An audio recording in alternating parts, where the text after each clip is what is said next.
歡迎嚟到 Bookmark 頻道。今日我哋探索一本基督教文學入面最經典嘅寓言小說《天路歷程》，作者係 John Bunyan。呢本書講述一個叫 Christian 嘅人，離開佢嘅故鄉毀滅之城，踏上尋找天上之城嘅旅程。呢段路象徵信徒嘅屬靈生命。Christian 喺讀完聖經之後，因為罪疚感開始佢嘅朝聖之路。即使家人同鄰居極力反對，佢都選擇獨自上路。一位傳道者指引佢走向小門，通往救恩嘅狹路起點。正如馬太福音7:13-14所講：你們要進窄門，因為引到滅亡，那門是寬的，路是大的，進去的人也多；引到永生，那門是窄的，路是小的，找着的人也少。一開始，佢遇到兩位鄰居，頑固取笑佢，膚淺雖然一齊行，但當佢哋跌落咗象徵絕望同罪疚感嘅沼澤後，膚淺就放棄咗。Christian 被人救返，再次上路。之後世俗智者出現，佢勸 Christian 唔好靠恩典，而係靠做好事去赦罪。呢個建議非常危險。Christian 差啲喪命，但傳道者再次出現，糾正佢。最終成功嚟到小門，又善意帶佢入去，仲幫佢擋住從別西卜城堡射嚟嘅火箭。喺解釋者之家 ，Christian 見到一連串寓意深遠嘅異象。之後會喺我哋播放清單入面其他影片再探討。Christian 繼續行程，嚟到十字架前，佢背住嘅重擔奇蹟地跌落。佢喜極而泣，三位天使向佢宣告罪已得赦，俾佢穿上義袍。印上神兒女嘅記號，仲俾佢天上之城嘅通行證。途中，佢遇到幾位偏離正路嘅人，愚昧、懶惰同該傲，佢哋都唔願意行呢條路。之後又見到形式同虛偽，佢哋冇經小門，攀牆入路。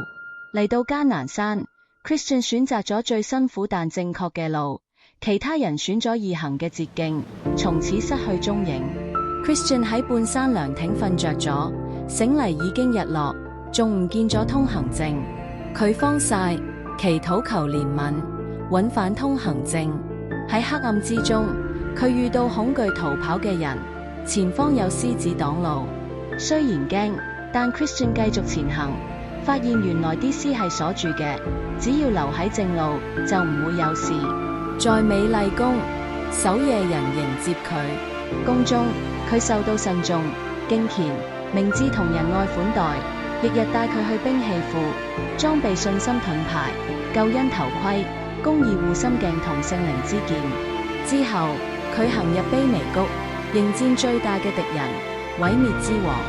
經歷激烈戰鬥，靠住神嘅力量 ，Christian 終於打退仇敵。接住係死蔭之谷，黑暗、恐懼、絕望籠罩住佢。但佢憑信心一步步行過。喺谷尾，佢見到其他朝聖者被殺、宗教迫害嘅痕跡。之後，佢遇到一位旅人非富同行，期間遇到齋講唔做嘅多言者，被非富責備。兩人嚟到虛榮市，誘惑陷阱重重，最終非富被審判、殉道。Christian 幸存。之後遇到 Hopeful，因非富之死深受感動而同行。佢哋又遇到順景先生，講嘢油腔滑調，追求安逸。Christian 同 Hopeful 拒絕同佢一齊行，佢轉去跟住其他人。之後 Demas 想引佢哋去銀礦，順景先生一行人走開，最後迷失。休息期間，佢哋偏離正路，跟住一個叫虛妄信心嘅人，走入迷霧，結果導遊跌落深坑。佢哋被困暴風雨中，被絕望巨人捉入懷疑堡壘，囚禁、飢餓，甚至被逼自殺。正當絕望之際 ，Christian 想起身上仲有一把應許之詞，最終成功逃走，回到正路。喺可喜山，佢哋受到4位牧者知識、經歷、警醒同真誠指引，望見山下假師傅害死嘅信徒，迷失於懷疑堡嘅人，甚至見到一條通往地獄嘅門。警告就算係朝聖者都可能跌倒。喺自以為是嘅地區，佢哋遇到無知，佢冇經小門，靠自己好行為，表面虔誠，但走緊錯路。佢哋又被奉承者引誘，跌入網中，最後靠天使拯救，提醒佢哋唔可以忘記之前嘅教導。接近終點，遇到無神論者取笑佢哋，但 Christian 同 Hopeful 毫不動搖。經過迷幻之地，要時刻保持清醒，唔可以沉睡。佢哋靠禱告同彼此提醒堅持住。終於，佢哋嚟到比拉之地，呢度接近天城，充滿平安。但最後一關係死亡之河。Christian 踏入時滿心恐懼，幾乎被淹沒。Hopeful 喺旁邊扶持，提醒佢神嘅應許。兩人最終過咗河，天使迎接佢哋，進入光輝永恆嘅天上之城。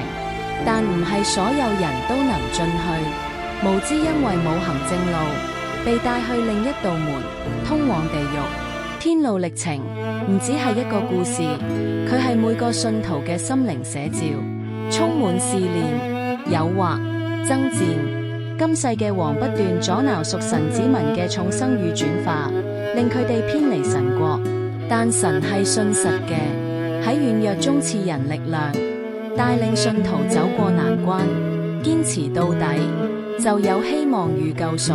偏離正路，無論行咗幾遠，都有可能失落。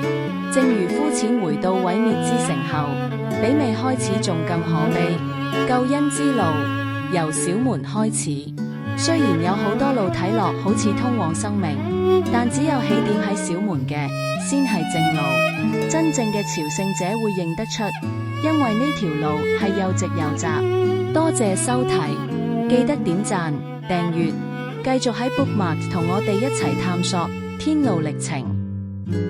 下次見，切記唔好偏離正路。